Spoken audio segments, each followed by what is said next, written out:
I often call ops the offensive lineman of a company. When everything's going well, you don't even know they're there. When something goes wrong, you're the first one who's like, freaking holding. What's your advice to other operators who are learning to put their big boy pants on and let their voice be heard within the company? If it were me, going back in time and doing it over again, you have to speak from a position of CFO or COO. How is this system going to help me do my job better? How can we leverage it? Oh, that's a good word. Don't go in there like guns a-blazing and saying, you guys are idiots. Yeah. Right? Which a lot of operators do. Yeah. That doesn't work. Usually you get not the title you want. And that's what I'm offering right now. Basically, I can come in and I can...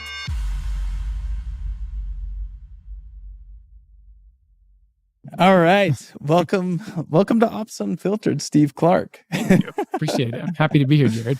Yeah, me too. All right. So before we dive into things, the angle I wanted to go out in this podcast, because you are an expert in demand planning, forecasting. You've worked with a myriad of different brands, ranging from big, like Kodiak cakes, all the way to your startup. Your startup. You're British now. Hey, mate. Your startup Odyssey bar, and tons of different other clients that you've worked for to help dial in forecasting, demand planning. So, could you just give a really quick intro of what you do, and we can dive into some of those questions? Totally, yeah. Undergrad is not in operations supply chain. It's actually in finance and econ. Like most people in ops and supply chain. So I started working for a oil company out in the Midwest. They thought that my finance and econ background was perfectly suited for supply chain management. So that's what $40 billion business, right? Yeah, a really big one. $40 billion. They're called Koch Industries. I don't know if I don't know if anyone's heard of them. Most people think it's Coca-Cola, but it's not. But anyway, so I started with them, and that's where I kind of learned the basics. I was involved in a lot of implementations of ERPs while I was there. And then I moved back to Utah where home is. And I worked for Kodiak Cakes as inventory manager, then led up to... Kodiak Cakes at the time, probably $30 million. Yeah. Yep. Small. Explosive growth at that time. Yeah. Small for really big brands, but for what it is now. And then I stayed with them for 4 years. Ended up becoming the director of operations when they were just south of 400 million in revenue. Saw through an acquisition there, and then I leveraged that awesome opportunity and the experience that I had to find a partner, and we launched our own CPG brand called Odyssey Snacks. It's a brand of prebiotic protein bars, and we're just getting started, but it's been fun to kind of jump into the... Yeah. And then also on the side, you help brands dial in their demand planning and forecasting. Yeah. So the things that I've learned in my supply chain roles leading up to this point, I've been able to really hone it in and help other people replicate what I did at these other companies and now do it for their own companies. Yeah. So that's kind of where I want to dive in. That's the angle I want to go in this podcast is, so you've dialed in demand planning, forecasting for massive brands. You've ran ops from 30 million to 400 million, and you're running your startup right now, your small Odyssey bars e-commerce store. So something that I'm curious to dive into first: why do brands always go back to spreadsheets? Most people who listen to Thread or Kodiak Cakes or anybody talking on podcasts, they automatically assume man, they must be doing that forecasting. It's probably all automated. All the replenishment's totally automated. And that's typically not the case. Normally everything is done in Google Sheets and Excel. Why do you think that is? Yeah, I'm gonna open up the kimono a little bit for some of my experiences. So my biggest thing that I've noticed is that we still use spreadsheets even in those big companies, because the ERPs that most companies use are not set up for operations tasks. They are set up mostly to be an accounting system of record. And that's a great... So say that one more time for the people in the back. So brands will always, or not always, let me say this again.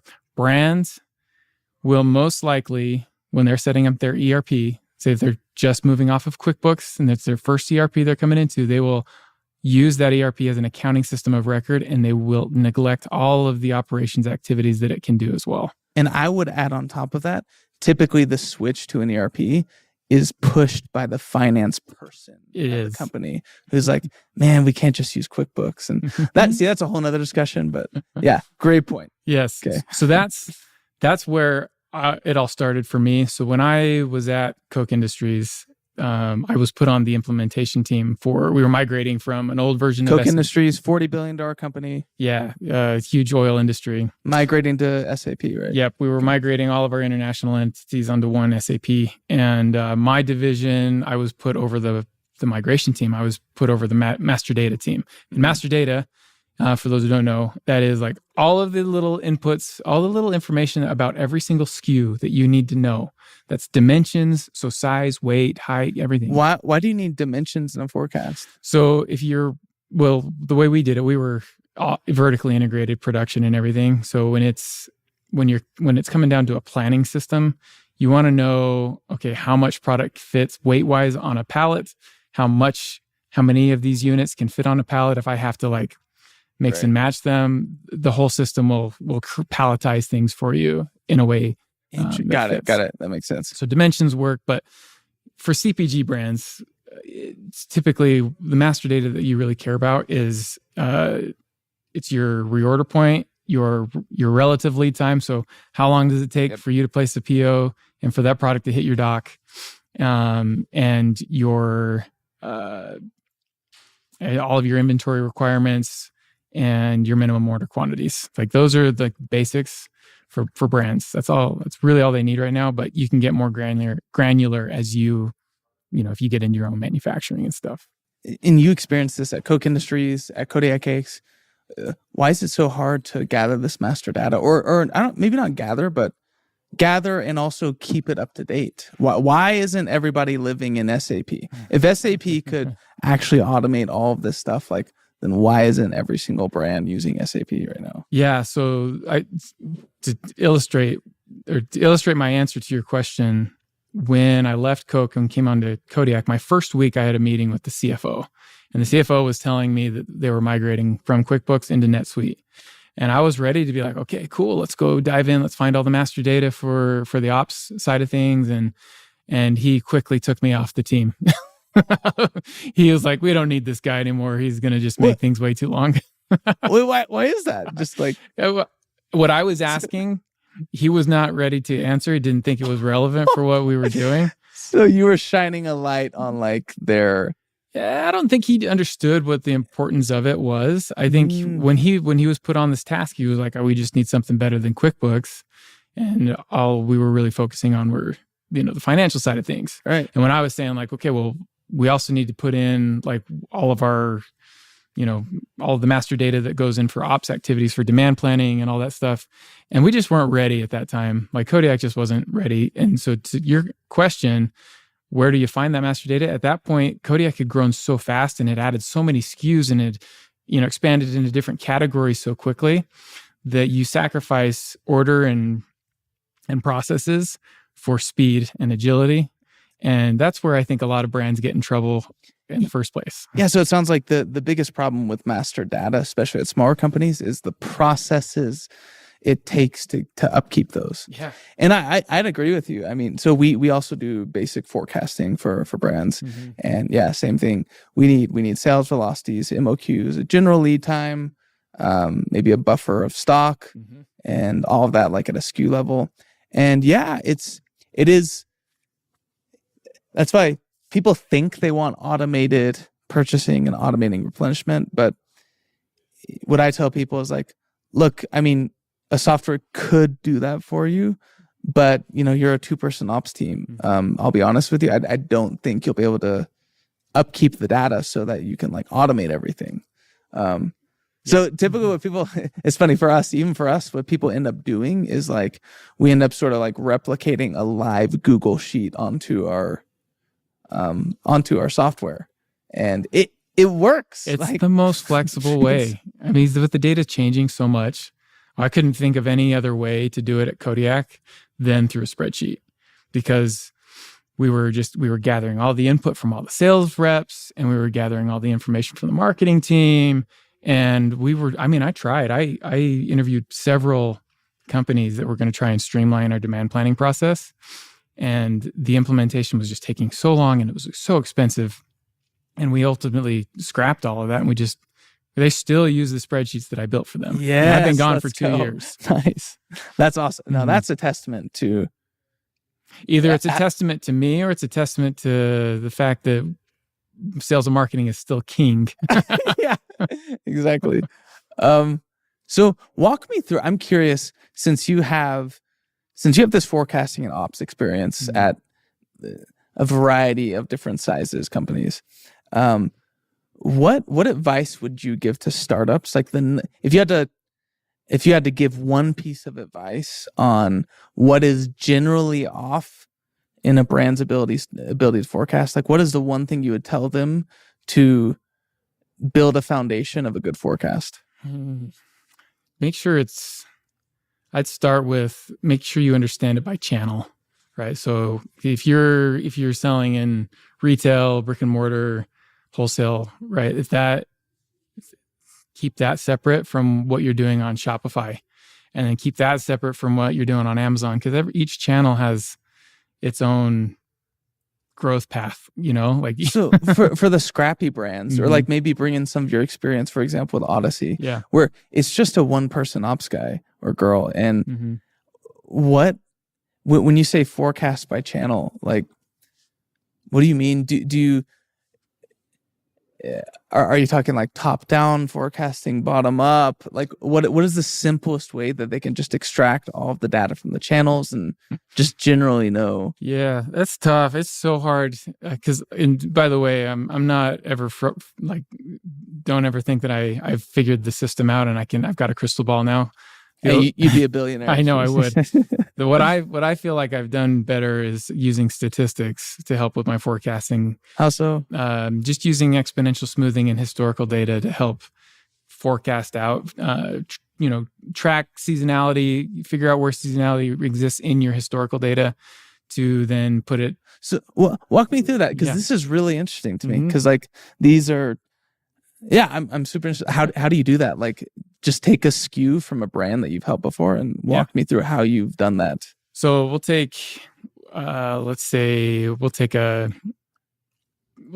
Kodiak's best-selling pancake SKU. Okay, so this is going to be different than a startup. So bear with me. I'll get to a startup example here in a minute. Yeah, we'll start with the complex and we'll get to the really simple. So with Kodiak's best-selling SKU, we had 5 years of monthly sales data, retail sales data. And so it was easy for me to just take this model that I built and just let's say I took 2 years of sales history. And in the Excel formula that Excel I didn't make this Excel formula. This is all in Excel. Yeah. Anybody can do this. But you just take however much historical data you want, and the formula then takes whatever historical data you put in, and it will find seasonality in the data for you, and then you can project it out to, as I've done it, as far as 5 years. It obviously gets really inaccurate after you get past 8 months, but anyway, you can use this formula to just it'll project the seasonality that you want. It will project the growth. It'll see the growth rate in your historical data as well and project that forward as well, and so it just gives you kind of a stat baseline. Right. So I use that to help Kodiak understand, okay, this is our best-selling SKU at the growth rate it's had during our most consistent period. This is what we should expect to see, plus the downtimes during December, the up times again when back to school comes back in, and then add a growth factor on top of that. Yeah. How would for example, how would a brand get that formula? Do you have like a website where you share that out? Is there a YouTube video out there? So I'll tell you right now, all you got to do is just Google exponential smoothing formula in Excel, and it will do it for you. And quite candidly, if you hired me to do it for your brand, that's what I would be doing to build out your demand planning model. I love that. I love that you're sharing that. I don't claim to know something that, or have a proprietary formula or anything. Yeah. It's I think people appreciate that. Yeah. Hopefully you want to stick with me longer because I'm honest. Yeah. But so now let's do the most simple, like the simplest of brands doing like 2 million a year. Yeah. So it's hard. So if you're a legit startup in the true sense of the word, you only have maybe, let's say, a year or 2 years worth of historical data. That same exponential smoothing formula that I just said, it probably won't work very well for you because you're in a weird state. Yep. You don't have recurring revenue. It's a lot of it's contingent on what ads you're running. Yep. How effective those ads are.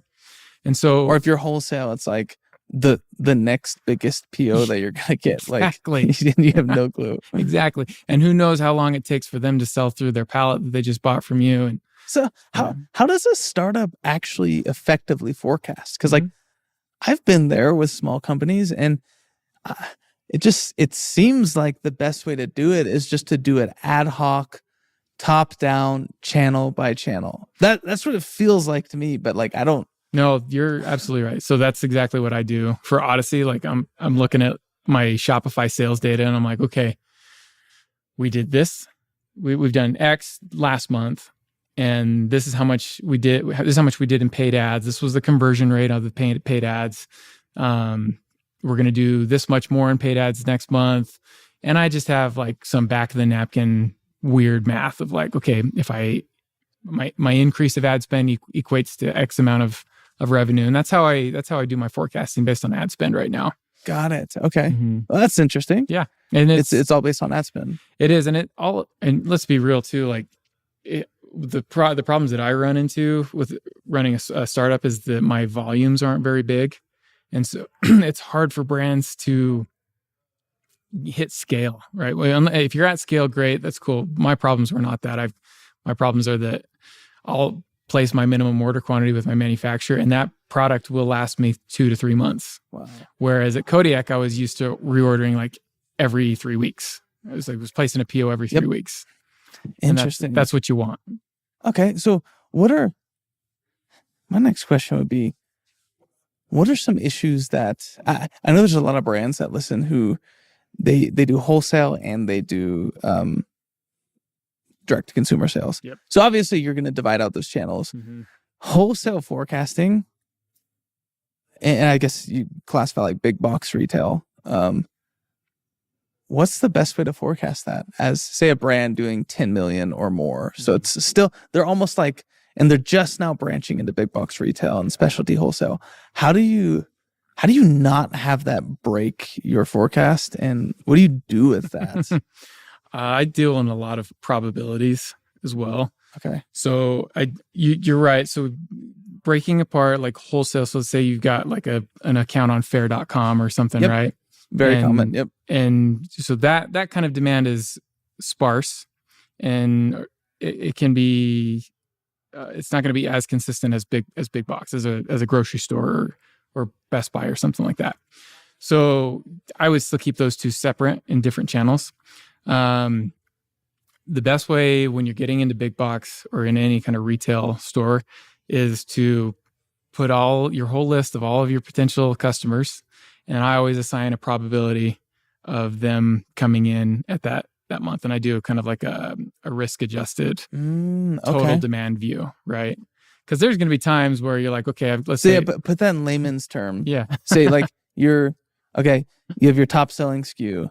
And it says it's supposed to get in time for the warehouse for this big sell. Yeah. But like there's a probability that it might not. So how do you take account for that? So you're going to have buyers that tell you a date, and the buyers will say, hey, we're going to purchase this on this date to be ready for, like a month in advance. It's going to be on shelf in a month.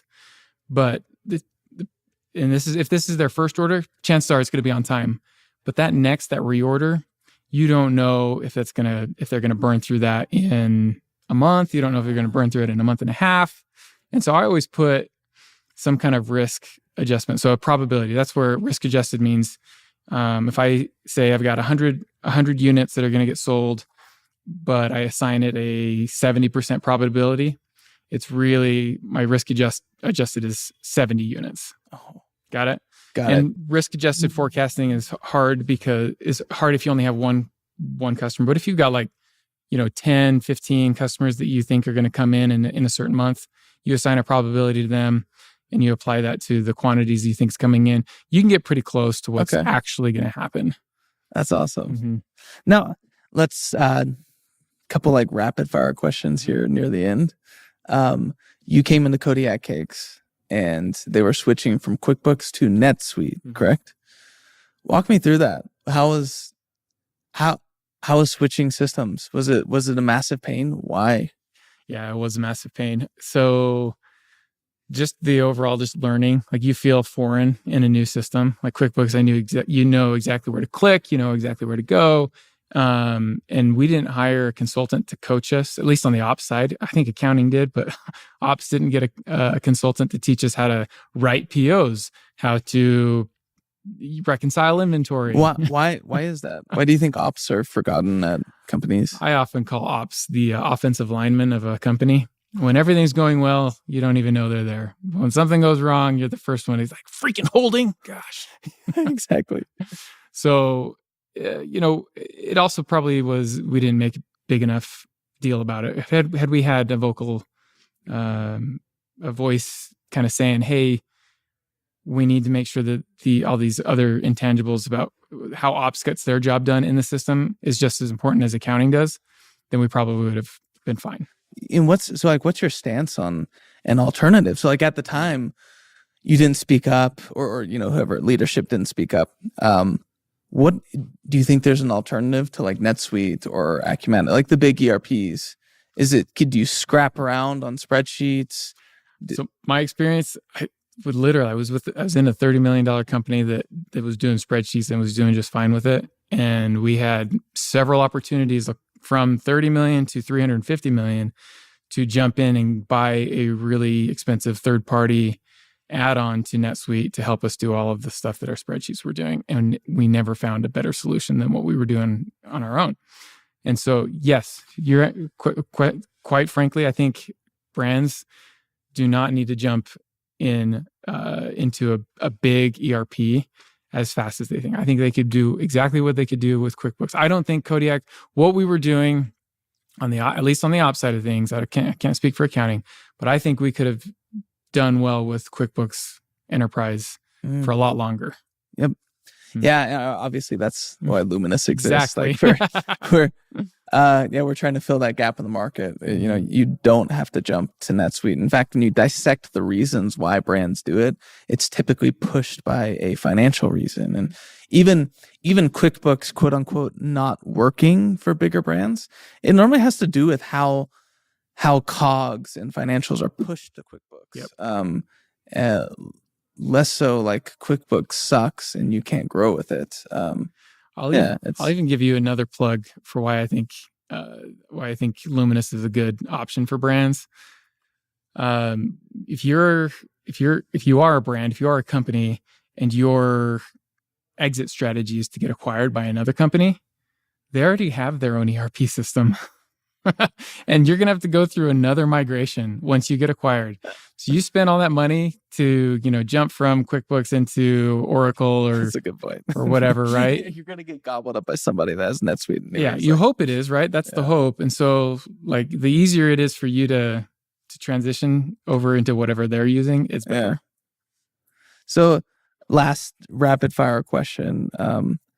What's your advice to other operators who are learning to, I don't know, put their big boy pants on and let their voice be heard within the company? Because I agree with you. It's hard to speak up in situations like this where, at Kodiak Cakes, you guys were in pain. You were scrapping with spreadsheets and managing a NetSuite implementation. That sucks. And it's typically just because these decisions are made where you don't have a voice at the table and you're left implementing all of it and running the company. So obviously you're a lot more seasoned now. What advice do you give to operators to speak up to their leadership, to let their voice be known? What research should they be doing online to make sure they have a good voice? If it were me, going back in time and doing it over again, you have to speak from a position of understanding. Like you have to understand why they're choosing to do what they're doing, why the leadership team is doing what they're doing, and understand that. Don't go in there like guns ablaze and say, "You guys are idiots." Yeah, right? Which a lot of operators do. Yeah. That doesn't work. Usually, you get not the title you want. That's right. So my advice would be understand master data. Like understand what is required if your company is moving into an ERP. Just understand, like, hey, CFO or COO, how is this system going to help me do my job better? How can we leverage it? Oh, that's a good word. How can we leverage this to make the capabilities of our team so much better? And so we don't have to keep adding headcount, because that was what we covered a Band-Aid for not investing in our master data and our ERP on the ops side was to hire somebody else. That's such a good point.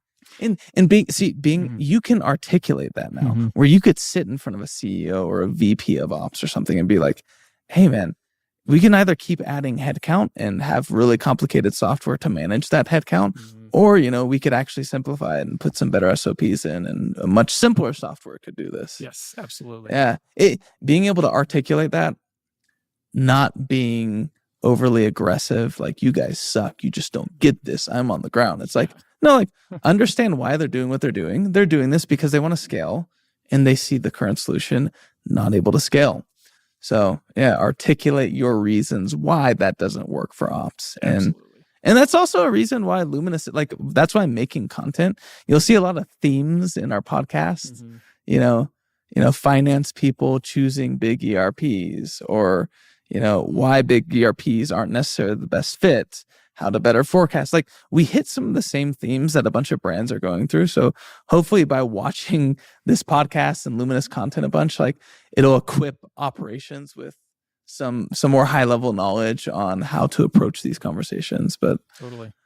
So last thing, can you plug your services? Yeah. Because I know you help dial in demand planning, forecasting for a bunch of brands, and I know there's a lot of brands that could potentially use your services. Oh, thank you. Yeah. So basically, what it is right now is I'm offering a very a la carte menu at this point. So if your company is missing demand planning solutions, supply planning solutions, or just general, they need help setting up an S&OP process, then that's what I'm offering right now. Basically, I can come in and I can either look at your current tools and help consult on how to make them better, or I have my own templates that I brought with me along my career that we can just plug and play into your business, customize them to fit their supply chain. And what I think is great about what I'm offering is that you can either pick and choose what services you want, and you can also hire me to train your current team to use them, and then you don't have to keep it updated. Yeah, so you're not dependent on me. Like, nobody wants to be dependent on me. Yep. Or a consultant. You want to be able to teach your team and let the consultant go. And that's my whole plan. Love it. Well, that's awesome, man. Well, thanks for coming in today. Yeah. I feel like that was a good, quick, concise podcast. Lots of value. So love it. Thanks, Steve. Yeah, thanks. See ya. Good luck.